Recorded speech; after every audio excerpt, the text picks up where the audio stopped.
네, 저는 오늘 갈라디아서 4장 21절에서 32절까지 말씀을 가지고 유업을 얻는 자녀라고 하는 제목으로 갈라디아서 강의 12번째를 여러분들과 함께 은혜 나눠보려고 합니다.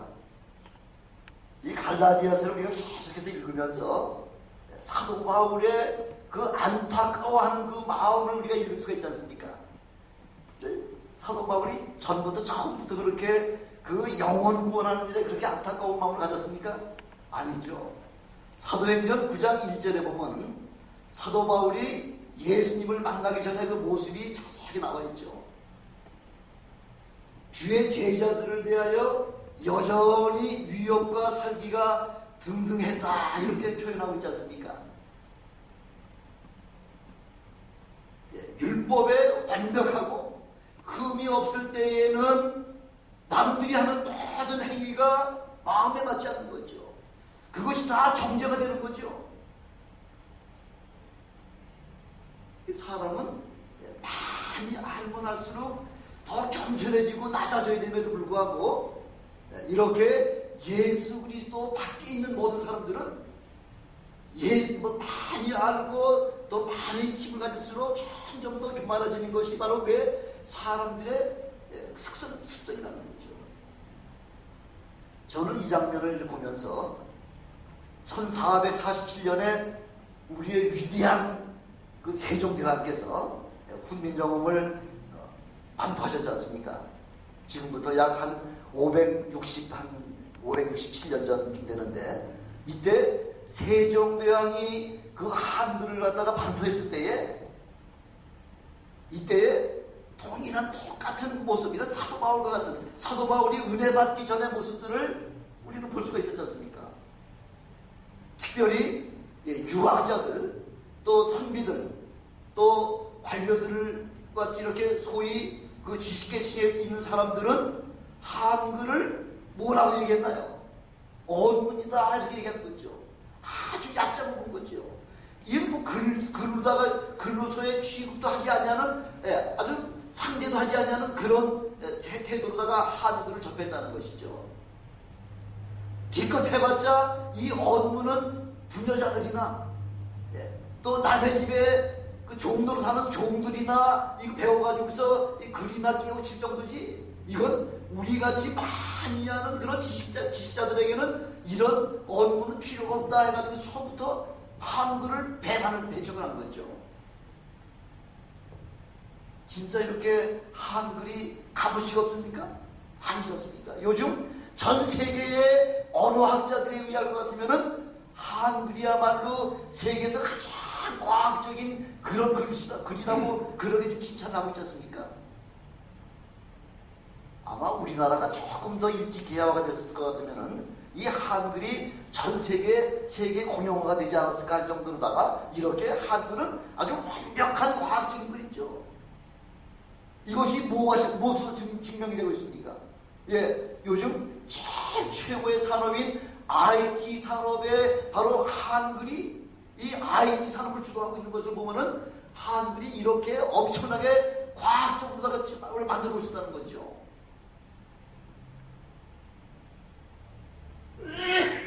이렇게 처음부터 교만했던 사도 바울이 예수님을 만나고 예수님을 체험하고 보니까 복음의 중요성과 복음의 그 엄청난 값어치가 이것이 아주 절감이 됐다는 거죠.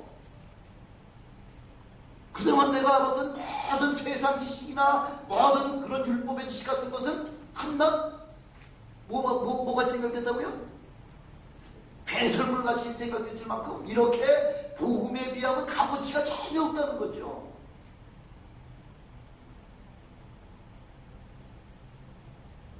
율법의 행위에 익숙한 사람들은 사람들이 보기에 이렇게 율법에 익숙한 사람들은요 복음을 봤을 때에 복음을 아주 우습게 하찮은 거로 봤다는 거죠.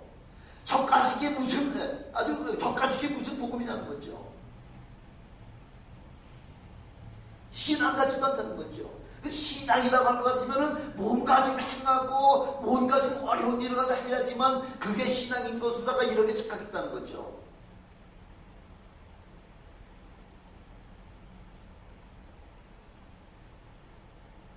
그러나 사도 바울이 이렇게 율법에도 통달할 뿐만 아니라 복음에도 주님을 직접 체험하고 난 이후에 이렇게 체험하고 나니까 복음이 내가 생각했던, 내 관념적으로 생각했던 그런 말씀이 아니었다는 거죠.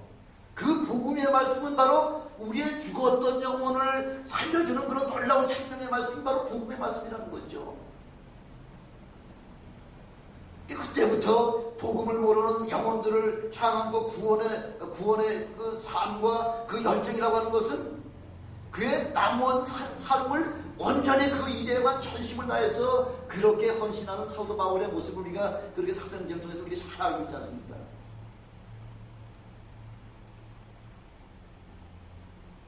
그래서 이렇게 사도 바울이 전심을 다해서, 전 삶을 다해서, 전 목숨을 다해서 이렇게 한 영혼을 구원한 그 갈라디아 교회가 어느 날부터인가 율법에 다시 종로를 사는 그런 데다가 빠지는 모습을 바라볼 때에 사도 바울의 그 마음이 얼마나 안타까웠겠느냐는 거죠. 사도 바울이 외친 고백이 뭐예요? 어리석도다 갈라디아 사람들아 하면서 그렇게 외치고 있잖아요. 야, 이 바보 같은 놈들아! 세상적으로 얘기하면 그렇게 표현할 수밖에 없겠죠. 이 어리석은 갈라디아 사람들아, 어찌 너희들이 다시 그 율법으로다가 율법의 종노릇을 하려고 하느냐 하고서 그렇게 안타깝게 외치고 있지 않습니까? 율법은 예수님 오시기 1500년 전부터 이미 하나님께서 이스라엘 백성에게 주신 말씀 아닙니까? 출애굽한 이스라엘 백성들을 인도하기 위해서는 법이 있어야 되잖아요. 그래서 출애굽한 지 50일째 되는 날 모세를 시내산으로 우리 하나님께서 부르셨어. 그래서 천사를 통하여 율법을 주시고 성막 짓는 법까지 한꺼번에 주셨지 않습니까? 그래서 유대교에서는요, 이 오순절날 율법을 받았기 때문에 유대교의 탄생일이다, 유대교가 창설된 날이다, 그렇게 이야기를 한다는 것이죠. 구약교회만 그런 거 아니지 않습니까? 우리 신약교회에서는 어떻습니까? 예수님께서 승천하시면서 너희들은 하나님께서 예언해 주신 말씀대로 성령이 너희에게 임하실 때까지 예루살렘을 떠나지 말고 전심으로 기도하라고 하는 그 명령을 하시고 난 다음에 우리 주님이 승천하셨잖아요. 그래서 처음에 500여 명의 성도들이 모여서 전심을 기도하다가 날짜가 지나가면서 하나둘 빠지기 시작하더니 제일 마지막 한 열흘쯤 돼가지고서는 120명밖에 남지 않았는데 그 120명 가운데에 성령이 임하신 그 놀라운 오순절 성령 강림 사건이 나타나기 시작하지 않습니까? 예수님이 승천하신 지 열흘 만에 예수님께서 사망의 권세에서 부활하신 지 50일째 되는 바로 그날에 성령께서 바로 120문도에게 부어주셨다는 것이죠. 오순절 성령 강림 사건은 바로 신약교회가 처음으로 시작되는 바로 그런 날이었다는 거죠. 그래서 오순절날 구약교회는 하나님의 말씀인 율법을 받았지만은 우리 신약교회에서는 성령을 선물로 받은 그런 날이었고요. 그래서 비로소 교회가 시작된 그런 아주 엄청나게 중요한 날이 바로 오순절 성령 강림절이에요.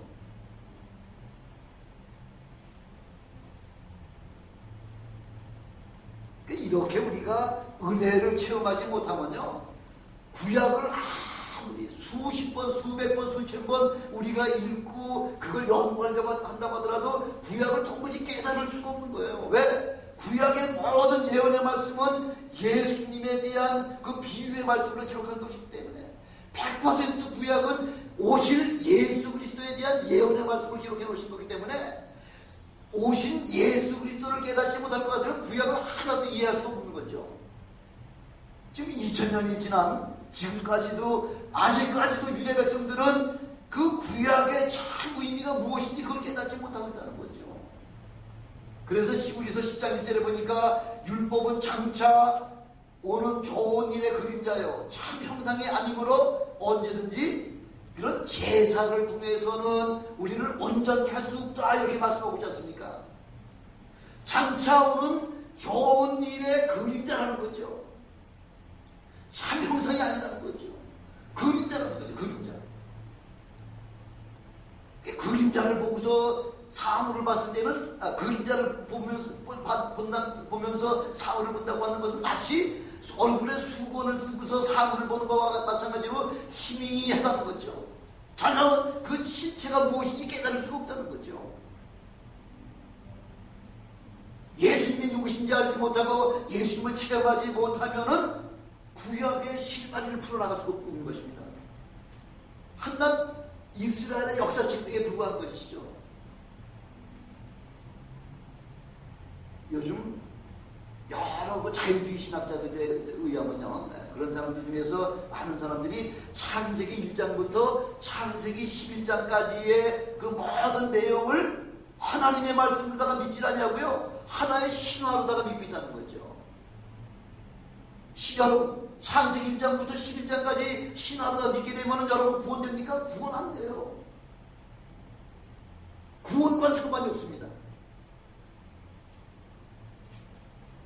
왜 창세기 3장 15절에 벌써 여인의 후손하고 여인의 후손에 대해서 이야기를 하고 있고요. 이사야서에 보니까 그 여인의 후손은 동정녀로 말미암아 태어날 것이라는 것을 분명하게 우리에게 구약에 다 말씀해 주셨음에도 불구하고 예수가 하나님의 아들이시요 우리의 메시아라고 하는 것이 그것을 마음에 받아들이지 않습니까? 그러니까 구약은 아무런 지금 쓸모가 없는 거죠. 해석이 되지 않냐는 거죠.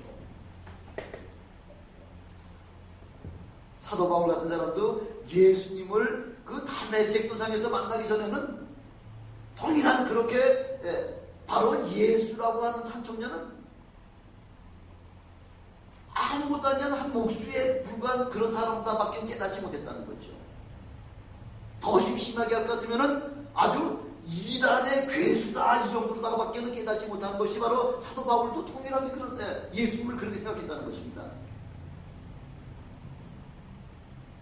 우리가 옛날에 여러분들 배너를 다 보셨겠지만 옛날에 그 대학극장에서 개봉했었지 않습니까? 그렇죠? 예. 배너를 쓴 분이 누구시죠? 루 월리스라고 하는 사람이잖아요. 이 사람이 처음에 생각하기는 이건 기독교인들이 가지고 있는 성경은 완전히 그 허구적인 그런 사실을 발주한 종교 사기꾼들이 만들어낸 책이다 이렇게 생각했다는 거죠. 그 가운데 있는 예수는 완전히 허구적인 인물에 불과하다. 그래서 내가 이 성경을 한번 읽어보고 이 기독교의 허상, 예수 그리스도의 그 허상을 한번 좀 저 세상에 아주 백일하에 좀 드러내겠다고 해가지고서 쓴 책이 바로 배너잖아요.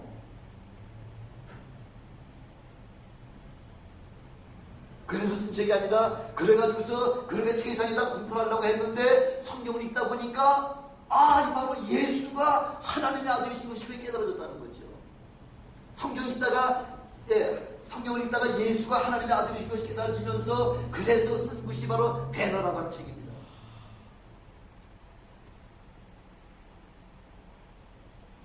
아무리 똑똑한 사람이라고 하더라도, 아무리 세상 공부를 많이 한 사람이라고 하더라도 마음의 문이 닫혀있고 영적인 눈이 감겨있을 것 같으면은 절대로 이 성경 안에서 예수를 하나님의 아들로 깨닫을 수가 없을 뿐만 아니라 볼 수가 없다는 거죠.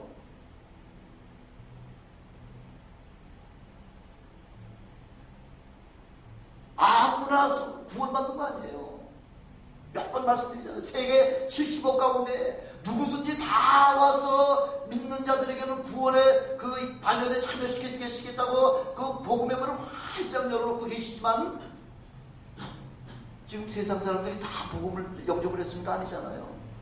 maybe 10억 정도도 아마 제대로 그 구원의 반열에 들어선 사람이 아마 10억도 안 될 겁니다.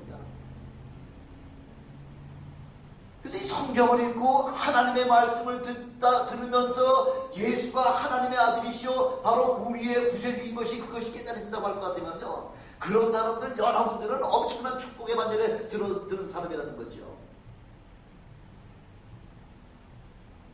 주님께서 주님을 세상 사람들이 무엇으로 알기를 원합니까? 주는 그리스도시요 살아계신 하나님의 아들이십니다. 이 고백이 그 고백을 베드로가 했을 때 그 베드로의 그 주님께서 얼마나 기뻐하셨나요? 얼마나 감격하셨어요? 그런 고백이 베드로뿐만 아니라 여기에 앉아 계신 저와 여러분들 모두에게 동일한 고백이 되시길 주님의 이름으로 축원합니다. 이런 고백이 없으면 결단코 하늘나라에 들어갈 수가 없습니다. 사도 바울이요. 사도 바울이 지금 갈라디아서 쓰면서 사도 바울이 무슨 출신이에요? 어디 출신이에요? 유대교 라피 출신이잖아요. 그 라피 출신들은 어려서부터 공부를 그 율법을 공부하는 그 서기관들은요 어려서부터 성경을 여러 가지 아주 변증법적으로다가 그렇게 토론을 하면서 이렇게 모든 그 진리를 갖다 깨우쳐 나가는 것이 바로 유대 랍비들이 하는 방법인데 사도 바울이 바로 유대 랍비 출신이잖아요. 그래서 지금 사도 바울도 지금 유대 율법주의에 빠져 있는 사람들을 향해서 지금 이렇게 랍비가 한 방법으로다가 그렇게 변증법적으로다가 지금 그렇게 설명을 하고 있는 거죠. 유대주의자들에게 제일 지금 설명을 하려고 할 것 같으면 뭘 가지고 설명하는 게 제일 쉬울까요? 구약성경 가지고 설명하면 제일 쉽죠. 그래서 구약성경 가운데서도 창세기 16장 21장은 특별히 아브라함이 하나님께서 아브라함에게 아들을 주시겠다고 약속을 하신 난 이후에 아무리 기다려도 10여 년 동안을 기다려도 도무지 기색이 없어. 그래서 그 창세기 16장에 그 사라가 자기 몸종 그 하가를 아브라함에게 집어넣어가지고서 그래서 아이를 하나 낳은 것이 바로 이스마엘이잖아요. 그래서 창세기 16장하고 21장은 또 사라에게 이삭을 주셨던 그 장면을 그걸 갖다가 설명을 해주면서 첫 번째는 두 언약을 가지고 말씀하시면서 바로 이 두 언약은 두 여자다 이렇게 말씀하는 거죠. 제일 이해하기 쉽잖아요. 너희들 알잖아. 모세에게 율법을 주셨던 그 하나님은 모세에게 율법을 주시기 벌써 430년 전에 우리 조상 아브라함에게 너로 말미암아 온 세계 모든 민족이 바로 복의 근원이 될 것이다. 바로 내 자손으로 말미암아 바로 메시아를 주실 것이다 하는 약속을 하며 이미 언약을 해주셨잖아요. 바로 이 두 언약이 바로 두 여인과를 비교해가지고서 이렇게 지금 비교해가지고서 지금 설명을 해주시는 거예요. 얼마나 우리가 이해하기가 얼마나 쉬워요.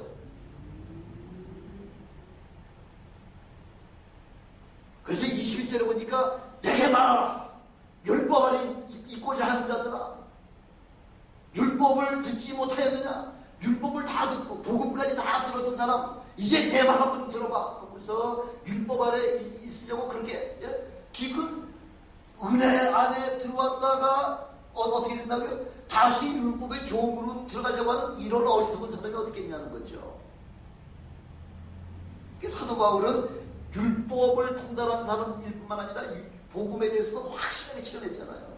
율법과 복음을 완전하게 체험한 사도 바울이 이야기하는 모든 이야기의 말씀은 100% 틀림없다는 거죠.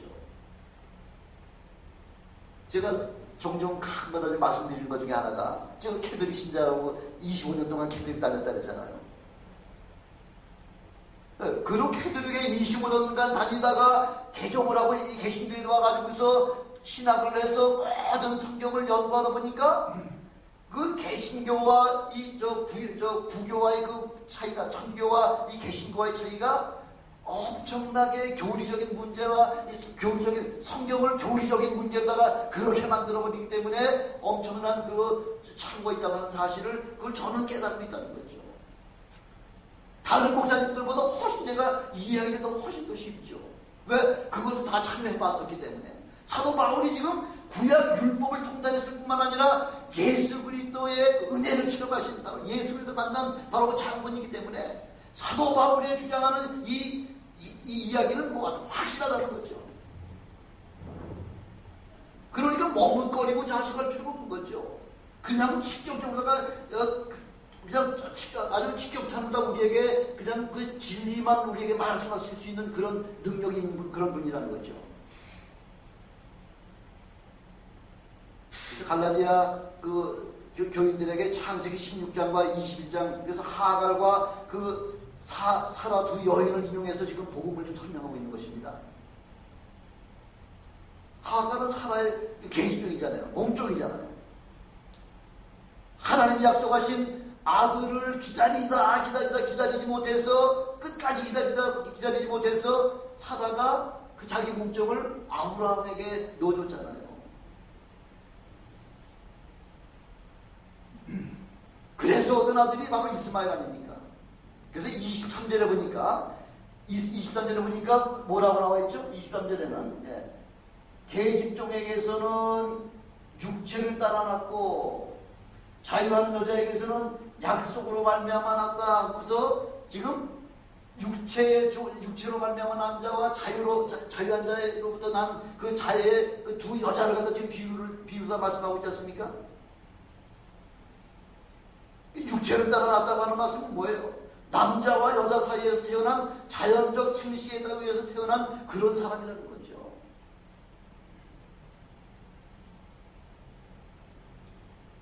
하나님의 약속에 의해서 난 자가 아니기 때문에 그래서 우리 하나님께서는 그 이스마엘에게는 유업을 줄 수가 없다고 하는 것을 그걸 우리에게 창세기 벌써 16장에 우리에게 분명히 말씀해주고 있는 거죠. 육신으로 말미암아 단 그런 육체의 자녀에 대해서는 없다는 거죠. 그런 유업이 없다는 거죠. 한 나라를 우리에게 기업을 주시지 적이 없다고 얘기하고 있지 않습니까? 그러나 이삭은 하나님의 약속에 따라서 자유한 여자에게서 태어났기 때문에 그래서 유업을 얻을 수가 있다는 것입니다. 이 역사적인 사건이 바로 율법과 복음의 관계를 잘 설명해주고 있는 것입니다. 그냥 써진 거 아니에요. 이 사건이 바로 장차 있어야 될 그 은혜의 사건을 설명하기 위해서는 이 사건을 이미 예표로 우리에게 보여주셨다는 것이죠. 아무리 율법이 복음보다 1500년 그 일찍 나왔다고 하더라도 결국 율법은 복음에 종속되는 그런 섬기는 법이라는 거죠. 종로를 타는 법이라는 거죠. 이스마엘은 이삭보다 몇 살이 더 후회해요? 13살이잖아요. 그래서 이스마엘이 이삭을 핍박을 했다는 거죠. 이와 같이 현재도 율법주의자들은 본질을 망각해버리고 지금 복음 받은 자들을 지금 핍박하고 있다는 거죠. 그래서 데살로니가 전서 2장 15절에 보니까 유대인은 주 예수와 선지자들을 죽이고 우리를 쫓아내고 하나님을 기쁘시게 아니하고 모든 사람에게 대적이 되었다 이렇게 말씀하고 있지 않습니까? 율법의 용무라고 하는 것은 율법의 용무는 구원이라는 그 유업을 얻지 못하는 자들에게 다만 예수께로 인도하는 뭐라 그랬죠? 지난번에 배웠죠? 뭐예요? 율법의 용무가 뭐예요? 몽학 선생이에요. 몽학 선생이라는 것은 아주 쉬운 말로다가 튜더예요. 튜더. 가정 교사예요. 도무지 우리 율법 가지고서 구원받지 못하는 이 사람이 모든 인간에게 하나님께로 메시아에게로 인도하는 그 안내자 역할밖에 하지 못하는 게 바로 율법의 용무라는 거죠. 그래서 두 언약 중에 하나는 하나님과 아브라함과 맺은 그 약속이고요. 바로 은혜로 주신다는 약속이죠. 그래서 갈라디아 3장 16절에 보니까 오직 하나를 가리켜 내 자손이라 하셨으니 곧 그리스도라 이렇게 말씀하고 있잖아요. 아브라함을 택하신 것은 자손들을 축복해 주기 위해서 한 게 아니에요. 오직 한 사람 구원받은 약속의 자손 예수 그리스도를 이 땅에 오시게 하시려고 아브라함을 택해 주셨다 이렇게 말씀하고 있는 것입니다.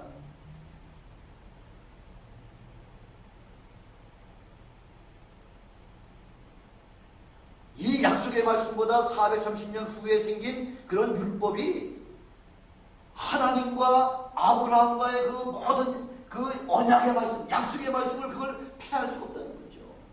어느 게 더 권위가 있다는 거예요? 하나님께서 아브라함에게 하신 언약이 더 권위가 있다는 거예요. 율법보다는. 그 율법이 하나님의 약속을 초월할 수가 없다는 거죠. 그래서 25절에 보니까 하가는 어떻게 비유를 하고 있어요? 25절에 보니까 하가는 여기 하갈인데 여기 또 하가라고도 번역을 했죠. 하갈은 아라비아에 있는 신의 산이다 이렇게 이야기하고 있죠. 아라비아에 있는 신의 산이라는 거죠. 그게 바로 하갈이 바로 하갈을 그렇게 비유하고 있는 거예요. 왜? 거기서 율법을 시내산에서 율법을 받았기 때문에 그래서 하갈은 바로 아라비아에 있는 신의 산과 같다. 이렇게 율법으로 비유하고 있다는 것입니다. 종이라는 거죠. 그러면서 뭐라고 얘기해요? 지금 있는 예루살렘과 같은 데니 예루살렘에 뭐가 있죠? 사도 바울 당시 예루살렘에 뭐가 있어요? 성전이 있죠. 거기서 성전을 제사를 하죠. 그 안에 율법 가지고서 그렇게 사는 바로 지금 이 예루살렘과 같은 게 바로 하갈이라는 거죠. 신의 산은 약속의 땅이에요? 아니에요. 약속의 땅이 아니에요. 신의 산에서는 율법을 받은 것이기 때문에 지금 있는 바로 예루살렘과 같다. 그렇게 말씀하고 있는 거예요.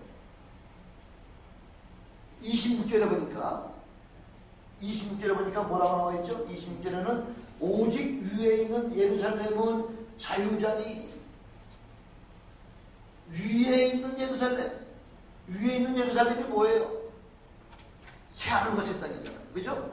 예, 새 예루살렘이잖아요. 새 예루살렘. 바로 구원받은 모든 사람들이 가야 될 바로 새 예루살렘이 바로 살아나는 거죠.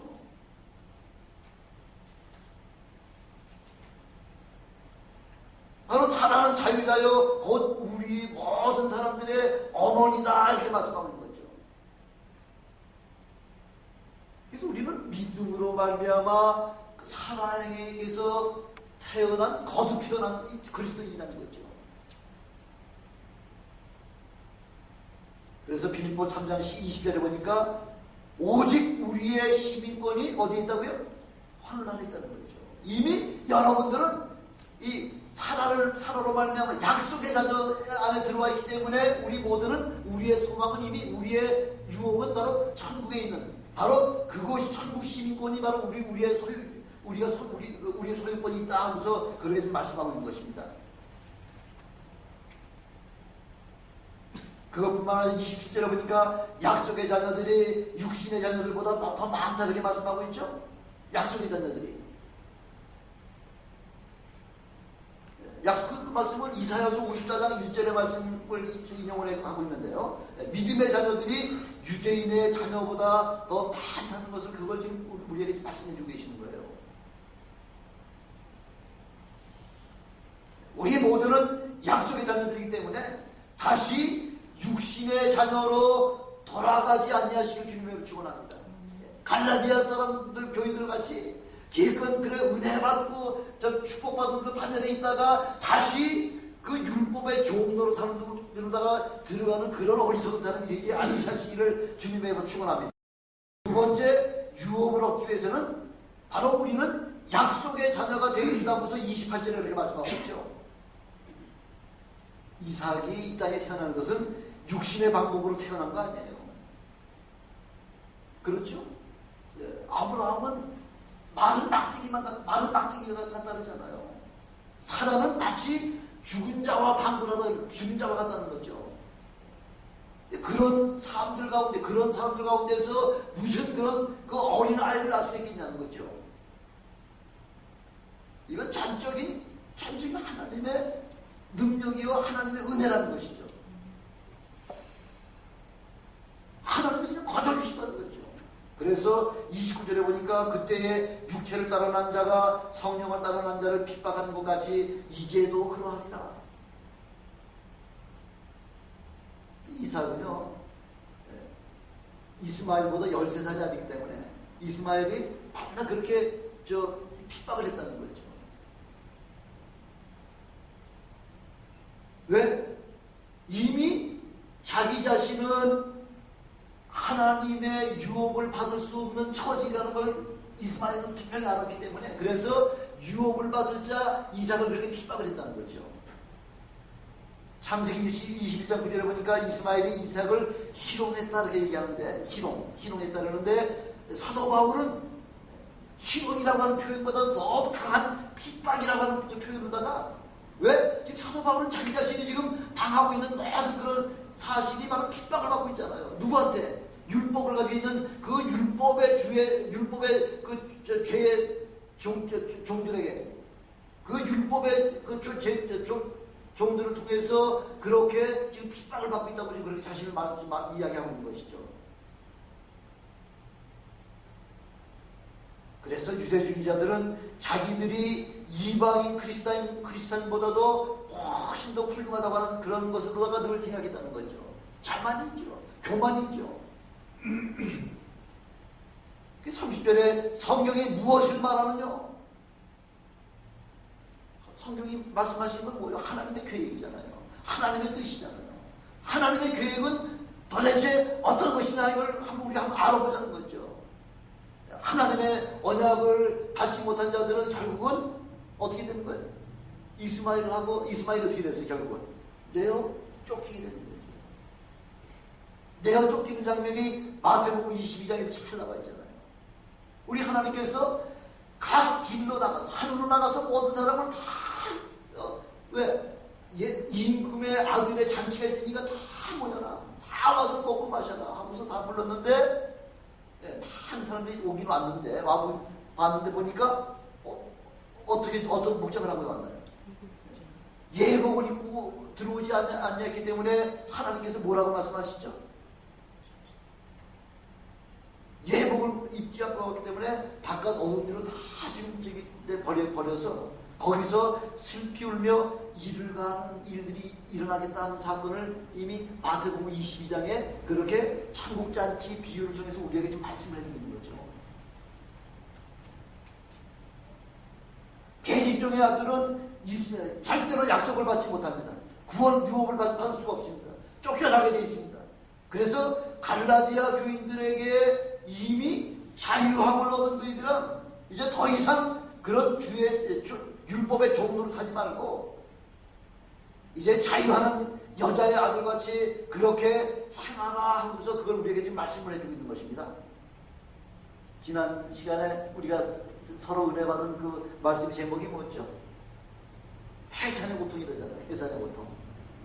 사도 바울은 이렇게 한 영혼을 구원하는 일에 대충 구원시킨 거 아니에요.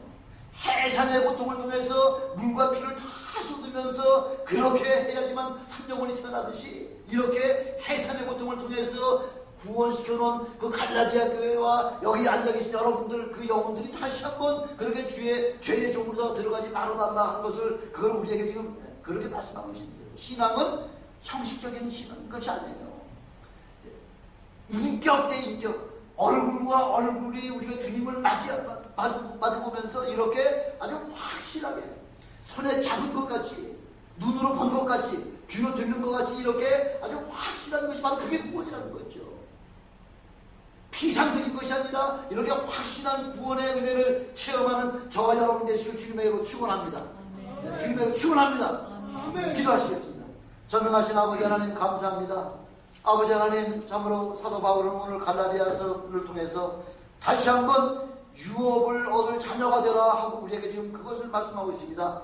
아버지 하나님, 갈라디아 교회 교인들은 그렇게 사도 바울을 통해서 하나님의 엄청난 은혜를 받고 구원의 반열에 참여하고 하나님의 자유한 자의 자녀로서 이렇게 하나님의 아들로서의 아들딸로서의 자녀에 대한 그런